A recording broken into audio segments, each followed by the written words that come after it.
Like, I don't want to take any partisan sides here. I think that the Democrats have very effectively played the game legally to pull this off, and Donald Trump is substantially to blame because of his own bad choices and reckless behavior. Donald Trump gave his enemies a sword, just like Richard Nixon. Richard Nixon gave his enemies a sword, and then they used it to bring him down.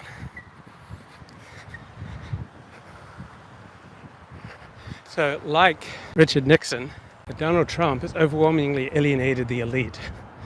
So the more intelligent a person, the more likely they are to be anti-Trump. And so Richard Nixon found he couldn't govern when 90% plus of America's elites were lined up against him. Donald Trump found it was very difficult to govern when at least 80% of the countries were lined up against him. So elites punch far above their weight. One billionaire is in all likelihood going to be more effective when it comes to changing the political game than 10,000 skinheads who didn't graduate high school.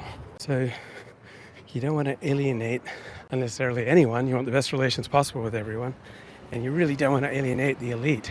And Donald Trump's lowbrow rhetoric and lowbrow behavior have consistently alienated him with the elite, who are overwhelmingly opposed to him.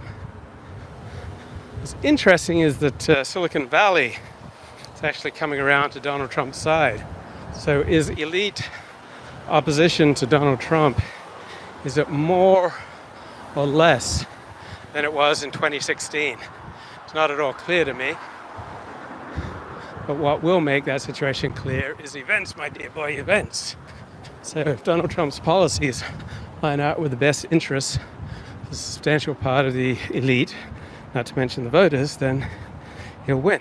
So Donald Trump has followed a Rupert Murdoch type strategy in maintaining ties with one key part of the American elite, and that's the pro-Israel elite. So Donald Trump has alienated the elites in almost every respect, but for those American elites who care passionately about Israel, Donald Trump is clearly their man. He's the most pro-Israel president ever, not even close. And so by being unabashedly pro-Israel, he can count on the support of countless billionaires for whom Israel is a top issue. Right? That's how he got so much support from Sheldon Adelson, and it's a good reason why he's likely to receive a great deal of support from Sheldon Adelson's widow and countless other billionaires who pressured America's leading universities to shut down these pro-Palestine, anti-Israel campus protests.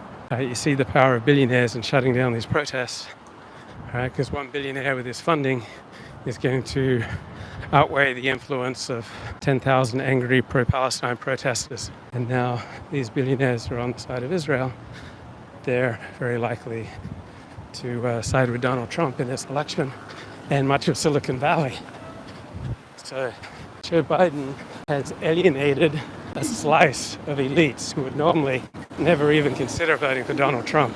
But a substantial section of Silicon Valley is now moving in a Donald Trump direction. And pro-Israel billionaires are going to overwhelmingly vote for Donald Trump. And Jews for whom safety of Israel is an important issue, they're going to be voting for Donald Trump and moving away from the left. And Trump has had no nuance on this issue. Like, he realized he's got a winning issue to secure massive amount of financial and media support by being clearly the most pro-Israel president. So Rupert Murdoch used the same strategy when he funded the development of the Weekly Standard in the mid-90s. Like, Murdoch realized he couldn't get anywhere in American life if the elites were 95% opposed to him. So he funded this neocon publication and did other neocon-friendly things. So he got the support of the tiny but highly influential and well-funded neocon movement. And so Fox News has been unabashedly pro-Israel since October 7. I'm walking through Westwood right now. Unabashedly pro-Israel. Just completely one-sided coverage in a pro-Israel direction. And so Jews, most American Jews, vote for the Democratic Party, but a third of American Jews care passionately about Israel, and another third care somewhat. And so Fox News making a play for these highly influential, affluent demographics by being completely on the side of Israel in this conflict. And so many American Jews who've traditionally voted for the left are now watching Fox News are quite likely to vote for the Republicans. Donald Trump's support among white people is down significantly since 2016. So his support among Jews is up, his support among blacks is up.